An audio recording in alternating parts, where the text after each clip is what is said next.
going to introduce me.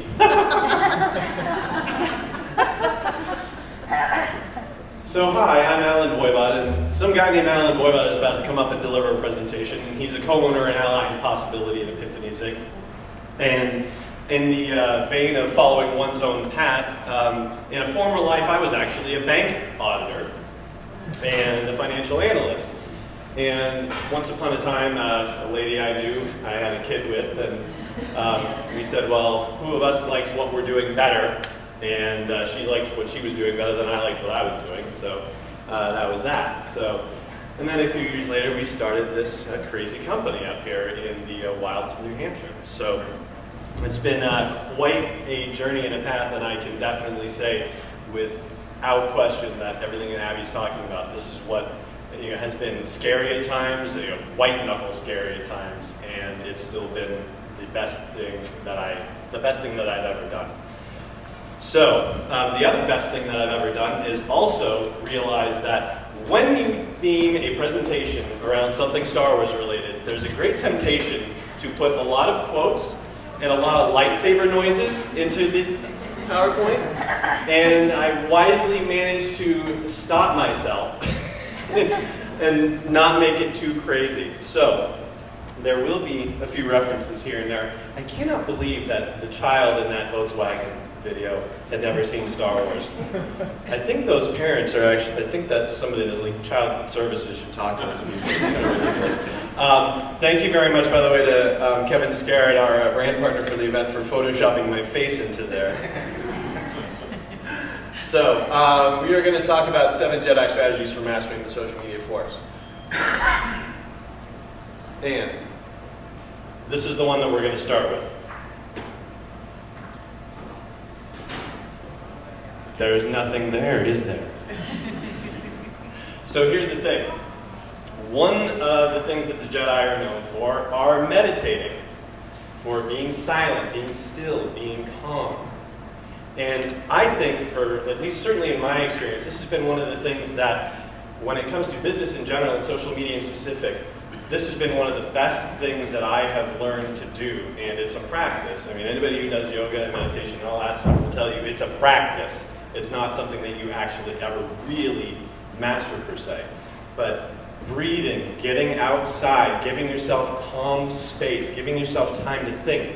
When you think about it in terms of how you approach interactions on social media, how you approach, say, challenging interactions on social media, where you might possibly want to jump in and want to be defensive and want to even attack people who might be attacking your own brand, for example. This tip, more than anything else, has been the best thing that I have learned. And even just from a strategy side of things, getting outside, walking around, being in cool, crisp, clean air. I grew up in Los Angeles. I grew up in the San Fernando Valley. Does anybody know anything about the San Fernando Valley? Okay, yeah. So for those who don't, it's stuck in between 2 mountain ranges, and all the smog from all the pollution and the cars and whatnot stays in between those 2 mountain ranges. They had stage 1 smog alerts when I was a kid, where they would just say, you know what, don't go outside.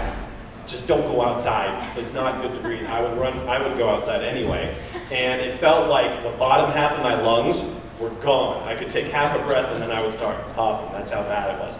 So being out in our wonderful state does wonders for me and for how I actually approach social media.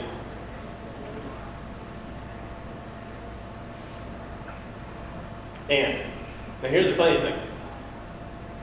Harvard Law. You would not expect anybody who's in Harvard Law and Harvard Law School and writing about things like the Harvard Negotiation Law Review to have anything to say about meditation, would you? But there is actually a review of various articles and scholarly journals and psychological publications that was written up in the Harvard Negotiation Law Review.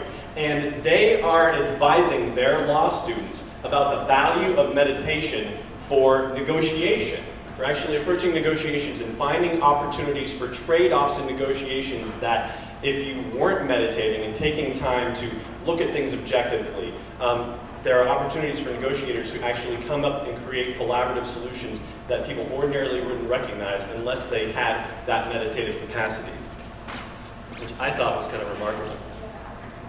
So, the Jedi are an ancient monastic cult, religion, whatever word you prefer. And so that got me thinking of the whole idea of calendars. Calendars have been very important to us, particularly when planning an event like this. Calendars become really important. And for social media, calendars become very important too, as far as planning out what you're doing. Some of the clients that we work with actually talk about planning out as much as 4 months in advance story arcs for what they're posting on social media channels. That's kind of the extreme best practice, if you will. Some of us are just kind of doing it on a day-to-day. But what that calendar means for you and how often you're posting on social media is wildly different depending on who you are. Dan Zarella, who's a guy who bills himself as a social media scientist and who just recently led the Guinness record largest webinar for HubSpot, Guinness record for most attendees on a webinar, did a study of pages that had tens of thousands and millions of likers and tried to figure out how often you had to post to get the most likes for your page. And his study said that if you post every other day, not even every day, but every other day, that will actually drive more likers to your page, which I thought was absolutely stunning. And we actually attend webinars through Social Media Examiner. Is anybody familiar with Social Media Examiner? A few folks in the room, yeah. One of the things that they talk about when they talk about their own posting strategies, they are religious 3 times a day, at least. And they're very, very specific about when they do it. It's 8 in the morning, they hit it at noontime, and then they hit it again around 3 or 4 p.m. 8 a.m. in the morning is when they're posting a link to the blog post that they've posted on socialmediaexaminer.com. They have specific, what they call chat-ups, where they'll say like breaking news, or did you know, or question of the day, or things like that. They're doing it 3 times a day, and they've grown to over 60,000 fans and done so in a pretty rapid fashion. The website itself has only been around for 2 years. This is its 2-year anniversary. So getting up to 60,000 fans that fast is pretty darn good. So there are wild variations in what the calendar is going to do. And so for you in your own business, it will pay for you to actually look at your own audience and look at your own business and figure out what is going to work best for you. Don't let anybody tell you that it has to be every other day or it has to be 3 times a day. You're going to have to find out that balance with your own audience. And that is my 3rd trick, is thinking about your audience. Now, the Jedi were not necessarily good at this because they didn't actually communicate well to large audiences. It might have helped if they did. Needed a PR person, I guess. But anyway, when we're doing social media stuff, and I know this counts for Lonnie too, but for me specifically, since I'm the one up here, when I'm thinking about what I'm doing on social media, I'm thinking about talking to a certain set of people. And it makes it a lot easier if I actually have the visuals of those people like, in my mind accessible. Some of the people who are on this screen are in this room. Some of them are not. Some of the people that I have in my brain are actually, are not pictured on here, I should say. But from time to time, when I need to think about how I'm going to express anything related to social media and how I'm going to help deliver that information in a way that's useful and relevant, these are some of the faces of the people that I am keeping in my head. When it comes to your own audiences, they talk about this in the user interaction world where they say create user profiles. Sometimes that's good. Sometimes it's easier to just say, if I had one customer or if I had one client that if I could clone that person and I had 100 of them, that would be my best business ever.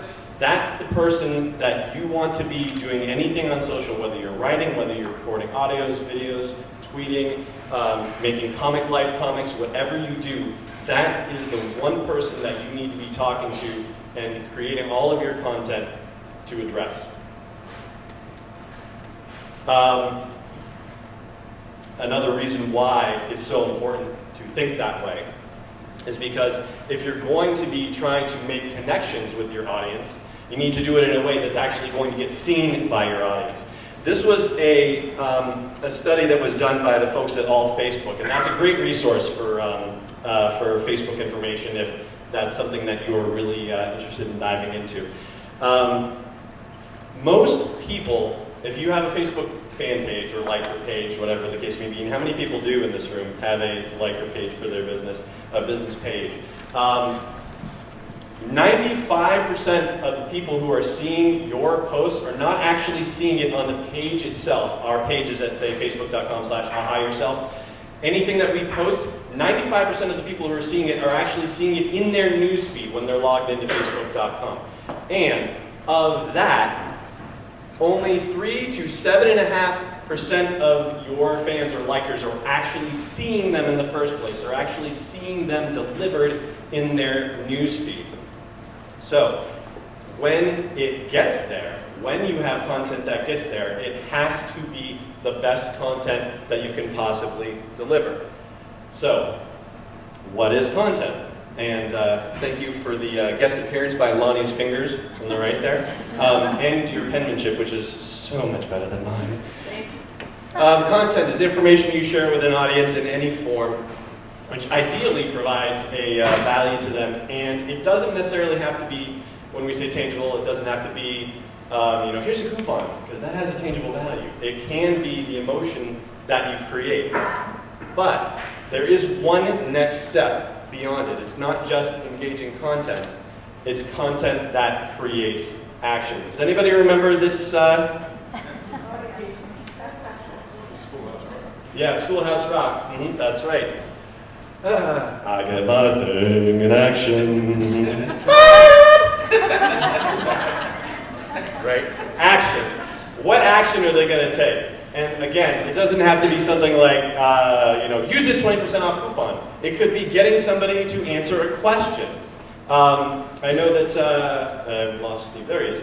On the New Hampshire Division of Economic Development page, they're asking people about Halloween plans, which is not necessarily something you would think about being an economic development type question, except that it is an engaging audience question, and business owners are doing things around Halloween. We have Carmen Gifford in the house, who's the director of the, executive director, of the Lakes Region Chamber of Commerce, and they just had a business boo fest last week where they invited businesses to exhibit and invited the public in to bring their kids in with Halloween costumes and trick or treat and get candy and introduce local families to local business owners. So there is a natural correlation for business. It doesn't necessarily look like what you think it's going to look like, and that's where meditation type things come in. So thinking about what you can do to get people to take action, because here's the other side of it. Fun with statistics. There's an awesome paragraph on the website where this is, right before this, that tells you exactly what this means. But I'm going to spare you from reading that and just tell you that what we're seeing here between Facebook sharing, everybody knows sharing a story on Facebook, and liking a story on Facebook, and commenting on a story on Facebook, there's actually not just a value to that Facebook weighs in terms of its EdgeRank algorithm and how much it will show up in news feeds, but it also has an effect on your search engine placement. It will actually affect where your website and where your brand show up in Google and other search engines. The content that you can produce that encourages more people to share, that encourages more people to like, and encourages more people to comment upon will actually also benefit you outside of social media platforms and extend to just the general web itself. All right, so now we're going to talk about fire starters. Not this one. Not that one either, but seemed Halloween appropriate. Does anybody remember that guy? Prodigy. Well, yeah, okay. I knew you would. We're talking about allies that you have in your own business and your own community. Lonnie and I participate in a mentoring program with Mari Smith, and one of the things that she helped start was a group called Fire Starters, where people that are going through her program are posting their blog posts, their tweets, and their Facebook updates, things that are happening with their business that they want help sharing. So this is a community that we're involved in where as we find things of value that people are sharing in this community, we will tweet it out to our own communities, or Facebook it, or +1 it on Google. For anybody who's keeping track of the first Google Plus mention, you can mark that at 10:08 a.m., which is earlier than last week's thing. Having this group of connected allies to help you get the word out and do it in an authentic way is a fantastic way, particularly in this social space right now, to help boost your visibility, not just in the Facebook side of things, but also in the search engines as well. And again, this has to be something that's authentic. So in the, particularly for business support organizations too, when we think of, like I see Kim from the Plymouth Chamber of Commerce here as well, or Steve, or Carmen, or anybody else, Heidi with the Small Business Development Centers here, being able to share what's going on in the businesses that you are working with is actually going to provide a boom to them in social media channels as well and help them produce additional visibility. So I highly encourage you, if there are businesses that you support in your community or that you're involved with in other organizations, do them and yourself a favor and share what's going on with those businesses on your social channels, because it will, as Abby mentioned, come back. The sixth trick is getting local. The Jedi had a whole library of information on the entire galaxy, and what they did with it was try and learn about the cultures and peccadillos, if you will, of various species, so that way when they showed up at a planet, they knew what the heck they were doing. So they had all that local information. For businesses, whether you are a business-to-business or whether you're a business-to-consumer situation, you want to do the same. You want to have like all the local information that you can get. And you want to make it available for people who, like the Jedi, are accessing, what their version of the library is, the internet. And have that information there for them. Now, sometimes it can be overwhelming to say, I'm on Facebook, and I'm on Twitter, and I'm on LinkedIn, and I'm on Google+, and I'm on all these places. How am I going to keep up with all of this stuff? The good news is, you don't really have to.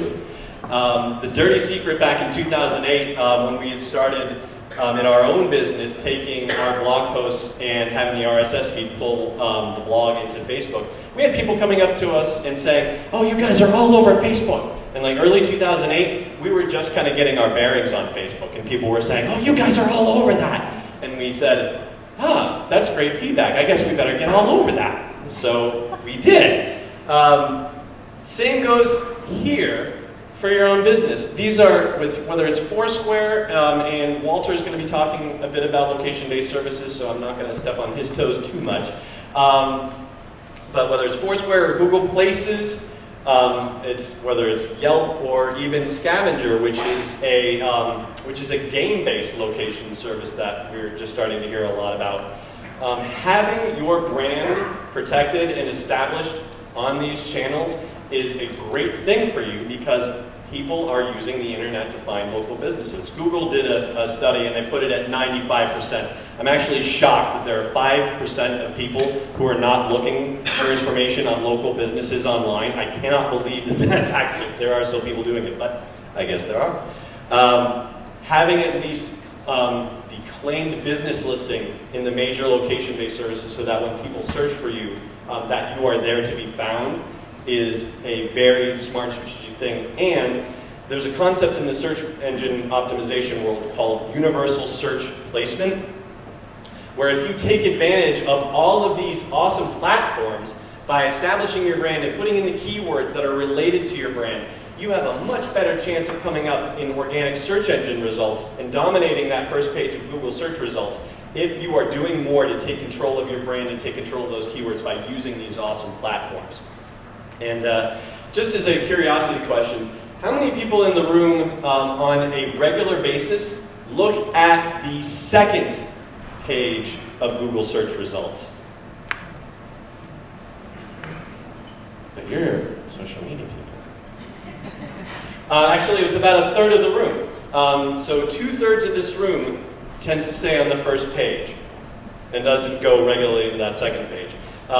Studies that search engine optimization people have done, and being experts and such, have said that the number could be as high as 81%. of people who aren't going past that first page. So any opportunity you have to dominate that first page and taking advantage of stuff like this is fantastic, especially now that they're looking at location in your search results too. The last Jedi trick. How many of you have read Moneyball? A few. How many of you have seen Moneyball? Just a few. Really, I'm actually surprised. And yeah, I saw that Brad Pitt is sensational quote, and I thought, that is the most redundant thing. Brad Pitt is sensational. I mean, you couldn't do better, Richard Corliss? All right. Anyway, statistics and numbers. That's the seventh Jedi trick. And things are evolving now. Facebook, as some of you may have seen, is changing the way they do their page insights, how they track statistics. And now they're showing on the side, X number of people are talking about this. What does that mean? Well, that's how they're showing likes and comments and shares, how they're trying to establish what it means to be social and what social success looks like. For those of you who are looking at feedback and impressions right now on your Facebook page, HubSpot is saying, and also our mentor Mari Smith is concurring, that if you're seeing a feedback percentage of 0.5% on any of your posts, that you're doing well. 0.5%, not even 1% of all the impressions that you get for your pages, like 0.5%. It's crazy, but that's doing good. But these statistics are continually changing as we learn what it means to interact on the social web and what value that provides. Google Analytics, which is the free web traffic software platform. I'm sorry, I keep walking. The free software tracking software. Free analytics web traffic software. Thank you. Just introduced an update on August 24th, and one of the things they're doing is multi-channel funnels, so to discover untapped opportunities in your conversion path. What that really means is that now they're actually able to track traffic coming in from social channels like Twitter, like Facebook, for example. And when you set goals inside Google Analytics for if you want somebody to sign up for a newsletter or to buy a product, anything that we want our business to do online, you can actually track where people are coming from. You can see the path that they follow through, and you can understand how your social media activity can affect that path. You can start seeing that a tweet or two in the chain are actually driving the whole sales and lead generation and conversion process. How many people here bought something, whether it was a service or whether it was a product, just based on the very first one and only time they ever saw it? A couple. Oh yeah, the iPhone. That's the one, okay. Most of us have to be told by advertisers and marketers 5, 7, 9, 20, 100 times before we actually do something. And so what you can actually now start to see in Google Analytics, they are realizing this and actually having the analytics platform start to come up to speed and realize that there is this whole chain of touches, and now they can start tracking it and start tracking visitors to see how these people are performing and what is really working for you. So, to wrap up the 7 Jedi tricks, taking space to breathe, taking space to actually consider what you want to do on social channels, giving yourself time to react to what is happening on social channels and make sure that you put out the best of you. Using your calendar and finding out what that calendar means when you actually put your social media information out to your ideal audience, finding out more about your audience and when they're using their social channels, so that way you can be there for them when they are actually online looking for you. So that's learning more about your audience and learning how best to connect with them. Connecting with your audience would be the number 3. Engaging them with great content that they love and will make them take action. Collaborating with your allies, learning more about the locals, and finally playing with numbers.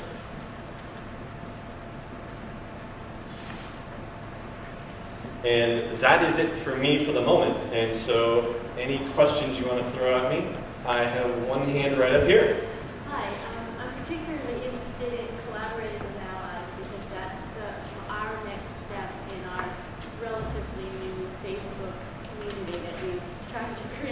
Mhm. is that I want to be able to integrate our fans with the fans of other companies and people on our sites. So how do you go about starting that collaboration with your allies? The only thing I've come up with is, do I need to use the telephone, I know an antiquated device, and call whoever is the administrator of their page and say, hey, how do we do this? Or there's got to be, a social media way of doing that, right? Right. So for anybody who couldn't hear, the question is, how do you start the collaboration with allies? Like, for example, if you have a Facebook page and you want to do something with another business that has a Facebook presence, how do you start that collaboration? You don't necessarily have to even reach out to them directly to start that. That's where tagging and posting as your own page on Facebook can come into play. Where the business that you've identified, you can switch over to using your page or using Facebook as your business, for example, and then go on that particular business's page and say something nice about them. Start the conversation by saying, hey, I saw you were doing something really great in the community. This is awesome. Or stay on your own Facebook page and say, and tag that business and say, we're really inspired by what, say, Interspire is doing in the community and doing to help businesses in their local area. You should check out what's going on with them. That's a great way to kind of start the conversation and put yourself on people's radars, which is similar to what Abby had been saying about, saying nice things about people that matter, and that can help open up the doors to conversation. One in the back. You said that you get more followers if you post every other day. Is that just Facebook or is that LinkedIn and Twitter? That was a study done for Facebook specifically, and they were looking at different segments of fan pages. They were segmenting it down to like the tens of thousands and the hundreds of thousands and the millions. And what they found was the sweet spot for getting more likers when you had that many likers was every other day for posting. But that may not necessarily be ideal for your business and your own audience. And it was Facebook specific in that particular study. But the same kind of rule applies whether you're active on LinkedIn or whether you're active on Twitter, is to look at who you want to be reaching on those channels and see when they're active, because it tells you. It will tell you that they were tweeting 23 hours ago and 22 hours ago and 22 hours and a minute ago. So you know that there are certain hotspots for when people are active, particularly the ones that you want to connect with. Yes? You talk about what you found in terms of what people are saying, percentage-wise, of types of posts businesses should be posting relative to traditional advertising messages and non-traditional content that isn't focused on driving people through the door of your business. Gotcha. Okay. Bob's question was about the type of content that you put up and how often you should be putting up things that are traditional, marketing and advertising messages versus non-traditional, non-marketing related communications.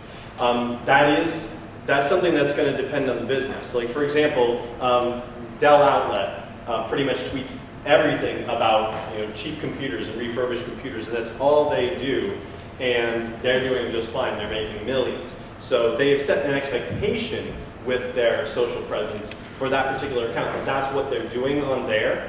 And so when you set the expectation for what people are going to get, then you can pretty much do anything you want to. I mean, we'll hear, say for example, that we have to be nice and polite on social media. But Andrew Dice Clay, for example, is certainly not going to be nice and polite on social media, or Gilbert Gottfried, because that's his personal brand. That being said, it's definitely better to say more on, speaking in generalities, more on the side of more non-traditional messages than actual direct marketing messages. We were just at a summit last week where they were talking about the World Wrestling Entertainment world. And they were looking at how the superstars post on Twitter. And the recommendation was one thing about your personal life, one thing about storyline, and one thing about product happening, whether that be like a pay-per-view event, for example. So definitely the ratio is more non-traditional involvement and engagement related versus the actual promotional content.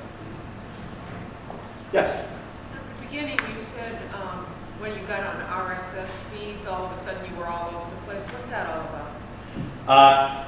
RSS feeds was the question. Does everybody, or I should say, does anybody here, like, show of hands, know what RSS is about? Okay, about half. So for those who don't, I'll make it simple for the so I don't complicate it. Sorry. RSS stands for really simple syndication. It's a bit of code that blogs and most social media channels just automatically produce as part of what they do. So you don't necessarily have to know what to do to create it. But what it does is it makes content from these platforms very easily shareable in other places. And in the case of RSS readers, which if you go way back and you think about news groups, they had a similar kind of thing. You had news group readers where you could pick and choose from a bunch of places online and have information that was being posted in those places delivered straight to you like in a news group reader. RSS Reader works the same way, where you can pick up these RSS feeds that are produced by a bunch of websites and have them delivered to you.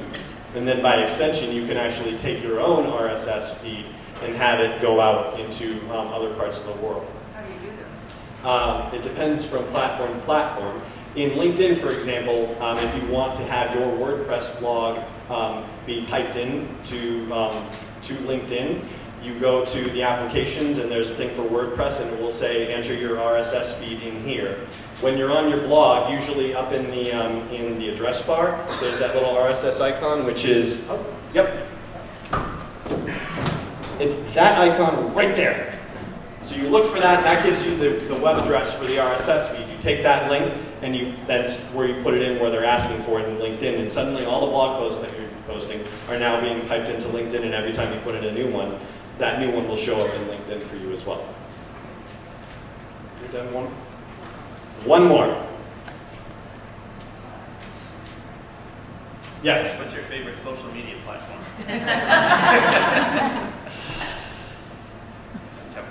Yeah. I think it's Facebook right now. Even with all, I think part of that has to do with the changes that have been going on. I've been spending a little more time looking at that. But I actually like what they're doing. And it's also one of those things where, you know how they tell, how they do studies where they say, you know, people over a certain age, like 65 and older, if they did New York Times crossword puzzles, they found that those folks were less prone to dementia and other mind-wasting diseases. And I think to myself, well, thank goodness Facebook actually changes its interface and all of its stuff every so often, because now I have to keep relearning and keep my brain going. So it actually ends up serving a purpose for me. So I would say, so there's my answer for it. One more really quick. Is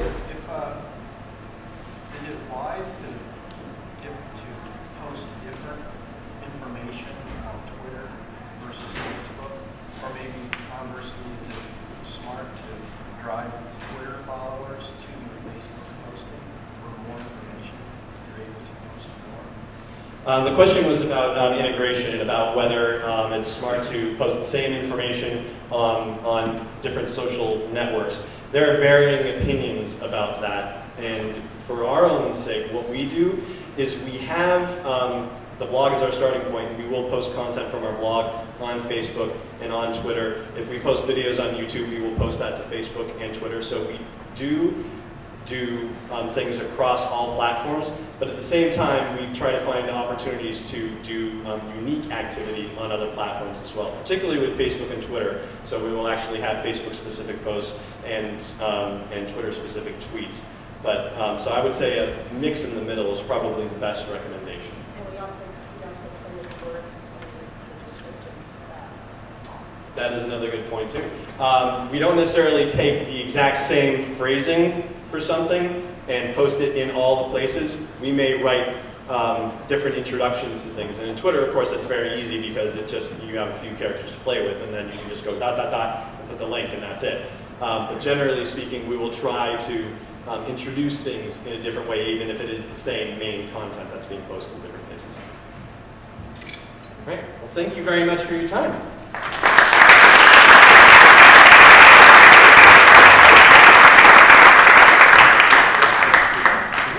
How many people here are enjoying seeing the Twitter stream? Doesn't it make it feel like there's a whole other aspect of energy here?